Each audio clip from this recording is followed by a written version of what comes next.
I'm trying. I'm hanging in. Yeah. Went. I'm detoxing. I'm staying safe. I'm taking the precautions. I'm sanitizing, and that's how I'm coping up.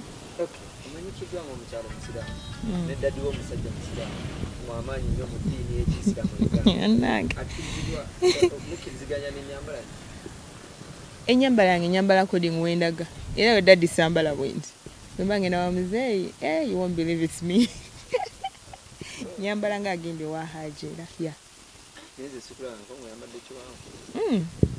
Nakwambalira. Nakwambalira ndabu nobuli free omusana mungi. Yeah, it's just comfort. No. No. I'm not yet friends with so many female musicians. Yeah, banji besina ku meeting. I'm meeting ako once. Ne sinabera mukwano gwe. Waliwo akavidiyo akali mu trending essaawa ng'oyanisa ebintu waliwo mukulu wange Daddyandre wava ino tugamba nti you are just a friend. Talina bintu bye yabadde akutteko. He just fixed my shirt. Yeah, just yagifixed. Nze nga wonaba ng'oyimuka akasaati ne keesika waggulu omuntu n'akatereeza. Any friend can do that. Really, yeah. Yeah, and I try to practicing awo. Kati nga bamanyi zino dansi zaffe z'abakazi n'okutamamu. Kasati ne keesika n'akatereeza. That's it. He's a decent man. Because nali practicing naye. Twali ewuwe gy'abeera. Nali n'olimba lwe tuva okukola ate nga then tulina oyita mu rehearsals. Yeah. Okay. Abantu babuulire. Are you in love with Daddyandre? No, I'm not. Abayimbi bangi bavaayo ne beegaana abantu naye ate mu maaso awo ne tulaba ng'ateri ebituufu. Because musindika ekintu n'omuntu ayanko okirowoozaako. Omusajja muyinza n'omuteeka ebirowoozo mu mutwe. Nga sijja bye yalowooza nakolalanga n'okugamba naye Shakira ono. Ngeri gye bamusi bakantandika omutawaanyi. Mulekerawo omuteeka yadiyazi mu mutwe. Daddyandre yavaayo n'akikuba. I'm in love with you. Oyinza okukkiriza? Buli kintu ki happening according to the situation. Bayinza okumbuuza gwe n'onkwana sisobola kukkiriza naye ate n'ojja with a strategy. Ngamba yes. Kati answer unknown. Yeah. Answer unknown. Yeah. COVID si mubi. Yeah. What do you mean? Mpisiza atya mu ngeri etya?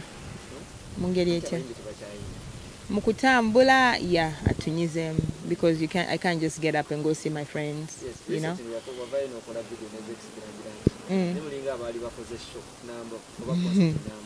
Yeah. That was the concept of the video. Twayagala kola video bwekyo. Because concept etuziddamu. So we just needed a concept like that. I told him Baluji shooting. They're gonna film, I think, next week. Yeah. Government yavuddeyo negamba nti egenda kuwa abantu ssente. Bw'ozeetaaga ng'omulimu. Buli omu azeetaaga. Ssente ne beba coin emu erina kyegattako. Erina kyekola. Yeah, emitwalo 5. Sobola oziwa omuntu, waliwo abantu bensanga mu kkubo nagamba ebizibu bingi. Nga kizibu kye ssente ntini. Kati egyo 5 emba ngifunye. Abakazi bangi benda kunguda ina omwana amuwese ku mugongo akusaba shillings 15. And you're like, wow, 15. Kati ngozimuwa because tewali sente joina kuzalawa. Any shilling makes a difference to even other people.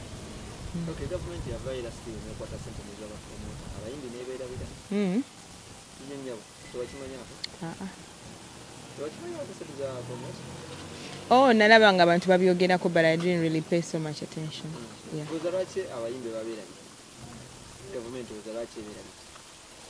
Or maybe they don't reach out to the government.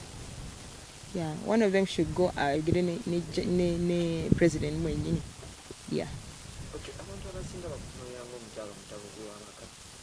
Oh my God. Oya kunkalya. Saya kubeera mukyalo ya atabula maka. Sitabula nko maka ga muntu.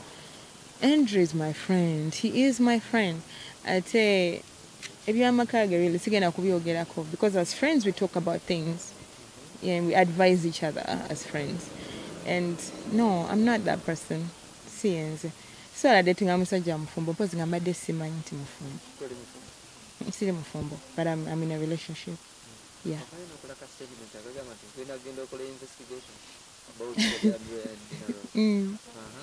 Njikola nenjitegeera. So a big gamba. Yeah. Kati. No, nagamba I'm going to find out what's going on.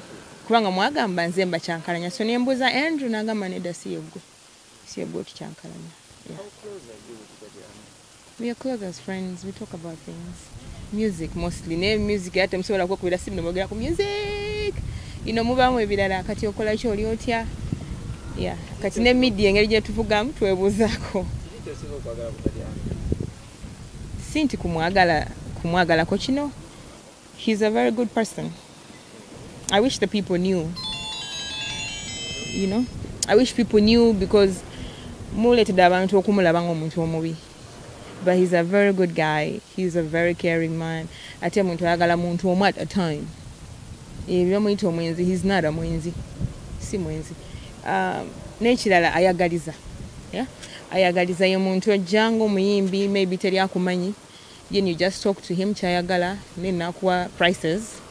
Kasosasula, he's gonna deliver with one heart. Kwa producer mbosasula ngatafayo. He's that kind of person. Afayo nakolera ekintu ekirungi tuzana mumbira abako byakolera abantu, right?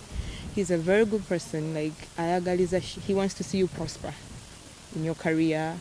Era yambia abantu bangi. These things are not free. See how we did. Okay, compared to music way no one. Was a church ebulamu kubanga Uganda music industry growing up. Growing internationally. Yeah. Tuchusem ku style. Which artists are doing now, but you see the style. But fake filmmakers are coming out with different styles. Abayimbi banji bashiba bani, they are all changing styles. It's gonna help us okweyongerayo. Because music wafono wo kwanjula. Tetusobola muwulira eri. But these urban versions, they stand so free, man. It can travel. It's over traveling in places. There's Zex Naya Kuba in Vegas. Yeah. Yeah. City. With time, you get to know me. I can't blame you right now because na mbija kumwe. And